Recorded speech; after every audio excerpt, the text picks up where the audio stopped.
Chapter 12। वो उसे कुछ भी नहीं देना चाहता था। जैसे ही आदित्य ने स्पर्श को रुकने के लिए कहा, तभी स्पर्श ने मुड़कर उससे पूछा, सर, कुछ और भी काम है? आदित्य ने गहरी सांस ली और बहुत सोचकर धीरी आवाज में कहा, अब ताना की हालत कैसी है? स्पर्श ने थोड़ा सोचा, फिर उसे सब कुछ सच सच बता दिया। उसने कहा, सर, ताना मैडम फिजिकली तो बहुत वीक दिख रही थी, पर हाँ, मेंटली ठीक थी। वो बिल्कुल होश में अच्छी तरह से मुझसे बात कर रही थी, तो शायद ठीक ही होंगी। आदित्य को उसकी बात सुनकर बहुत रिलैक्स फील हुआ और उसने कहा, थैंक यू, अब तुम जा सकते हो। स्पर्श ने हाँ में मुंडी हिलाई और कहा, ओके सर, और रूम से बाहर निकल गया। स्पर्श के जाने के बाद आदित्य उस लौटाए हुए चेक को देखे जा रहा था और अंदर ही अंदर उसे बहुत गिल्ट फील हो रहा था और उसे लग रहा था कि उसे तान्या की हेल्प करनी चाहिए और उसके लिए कुछ ना कुछ ज़रूर करना चाहिए। उसे लग रहा था कि शायद अब उसे ही अपने बिजी ऑफिस टाइम से थोड़ा सा टाइम निकालकर तान्या से मिलने जाना चाहिए। तान्या ने साफ साफ कह दिया था कि उसे वो पैसे नहीं चाहिए, पर आदित्य को लगता था कि ये पैसे तो उसी के हैं और वो उसका कुछ भी खुद के पास नहीं रखना चाहता था। आदित्य अपने काम पर फोकस करने से पहले बहुत देर तक सिर्फ इसी के बारे में सोचता रहा। दूसरी तरफ तान्या प्रखर की इस जिद से परेशान हो गई थी कि वो उसके साथ जाकर एक बार डॉक्टर को दिखाए। वो जिद करता रहा कि वो उसके साथ जाकर एक बार चेकअप करवा ले। उसकी रिक्वेस्ट और डांट दोनों तरीके से उसे मनाने की कोशिश की उसने, पर इसका कोई फायदा नहीं हुआ। प्रखर की जिद अब भी बरकरार थी। तान्या ने उसे समझाया कि वो बिल्कुल ठीक है, पर प्रखर को उसकी चिंता सताई जा रही थी। तभी प्रखर गुस्सा होते हुए उससे कहता है, दीदी, अगर आपने अब भी हॉस्पिटल से जाने से मना कर दिया ना, तो मैं अभी आदित्य को फोन करूंगा और उसे वो 1 करोड़ का चेक वापस देने के लिए कहूंगा। मुझे पता है कि आप हॉस्पिटल इसलिए नहीं जाना चाहती हो ताकि हमारे और पैसे खर्चा ना हो,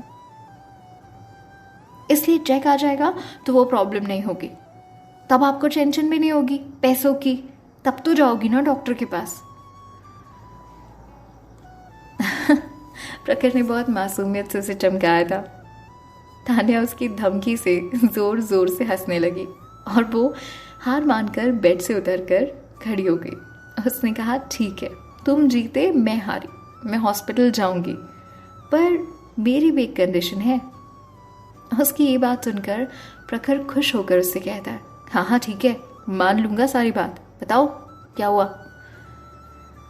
अगर मेरे सारे टेस्ट क्लियर हो जाते हैं तो तुम मुझे घर पर रहने से परेशान नहीं करोगे और मुझे परेशान करना बंद कर दोगे।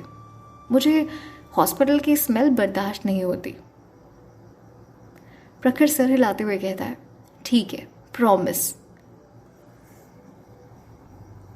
उसे बस अपनी बहन को हॉस्पिटल लेकर जाना था, बाकी जो भी काम हो बाद में हो सकते थे।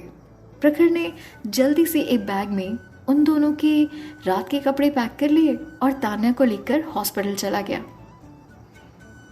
तान्या, जो कल रात को हॉस्पिटल से भाग गई थी, वो हॉस्पिटल फिर से लौटी। जो डॉक्टर्स और नर्स उसे जानते थे, उसे धीरे से डांटने लगे। वो मुस्कुराते हुए उनकी डांट सुनती रही और कुछ देर के बाद वो सभी शांत हो गए। डॉक्टर और नर्स को ये लग रहा था कि भाई, पेशेंट इस हालत में कैसे चला जा सकता है, अगर उसे कुछ हो जाता तो। बट भगवान की कृपा से तान्या के सारे टेस्ट क्लियर हो गए। पर डॉक्टर चाहते थे कि वो कुछ दिन हॉस्पिटल में ही रहे ताकि वो उसे ऑब्जर्वेशन में रख सके और उसकी वीकनेस के लिए उसे ट्रीटमेंट दे सके। उस इतने बड़े हॉस्पिटल में कुछ दिन और रुकने की वजह से उनका खर्चा बहुत बढ़ जाता। तान्या ने उस वक्त तो कब किसी से कुछ नहीं कहा, पर उसके मन ही मन उसने डिसाइड कर लिया था कि वो घर चली जाएगी। ऐसा नहीं था कि उसे खुद की परवाह नहीं थी, पर वो अपनी चाचा पर और बर्डन नहीं डालना चाहती थी। वो एक बहुत बुरी सिचुएशन में फंस चुकी थी। एक तरफ वो जल्दी ठीक भी होना चाहती थी ताकि वो बाहर जाकर काम कर सके, और दूसरी तरफ उसे ठीक होने के लिए बहुत सारे पैसों की ज़रूरत थी जो उसके पास नहीं थे। हालांकि उस हॉस्पिटल के बेड पर लेटे हुए और हाथों में ड्रिप का इंजेक्शन लगाए हुए उसे अंदर ही अंदर बहुत गिल्ट फील हो रहा था और बहुत गुस्सा भी आ रहा था। वो इन सारी बातों को अच्छे से हैंडल कर लेती थी। अगर उसकी याददाश्त वापस नहीं आई होती तो, पर अब जब याददाश्त वापस आ चुकी थी तो ये सोचकर उसे खुद पर गुस्सा आ रहा था कि वो किसी काम की नहीं है और वो बहुत हेल्पलेस महसूस कर रही थी। उसे लग रहा था मानो वो अभी ड्रिप, इंजेक्शन, ये सारी चीजें निकाले और कोई काम ढूंढ ले। जैसा सब कोई कहते हैं, पैसा सब कुछ नहीं होता, पर कुछ चीजें जरूर होती हैं जो पैसे के बिना कभी नहीं हो सकती। तान्या को लग रहा था कि पैसों की कमी के कारण ऐसा बहुत कुछ है जो वो नहीं कर पा रही है। प्रखर भी कुछ पैसे कमाने के लिए बहुत मेहनत किए जा रहा था। हॉस्पिटल में भी वो अपने 4 साल पुराने लैपटॉप पर बड़े गौर से कुछ टाइप किए जा रहा था। तभी तान्या ने उसे देखा और उससे पूछा, तुम क्या कर रहे हो प्रखर? तभी प्रखर ने स्क्रीन से नजर हटाई और तान्या की तरफ मुस्कुराते हुए देखकर कहा, दीदी कुछ फ्रीलांसिंग का काम है। कॉलेज में एक सीनियर ने मुझसे ना एक सॉफ्टवेयर प्रोग्राम बनाने की रिक्वेस्ट की थी और ये लिखने के लिए वो मुझे 3,000 भी देने वाला है।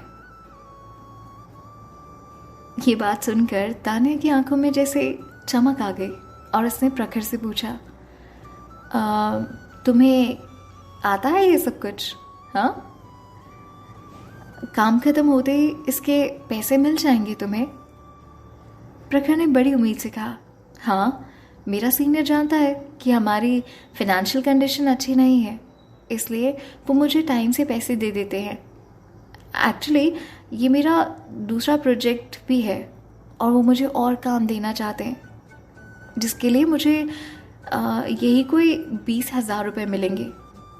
पर वो काम बहुत डिफ़िकल्ट है और वो चाहता है कि मैं 2 दिन में इसे कंप्लीट कर लूँ, इसलिए मैं इसे मैसेज कर रहा हूँ कि मैं अभी नहीं कर पाऊँगा।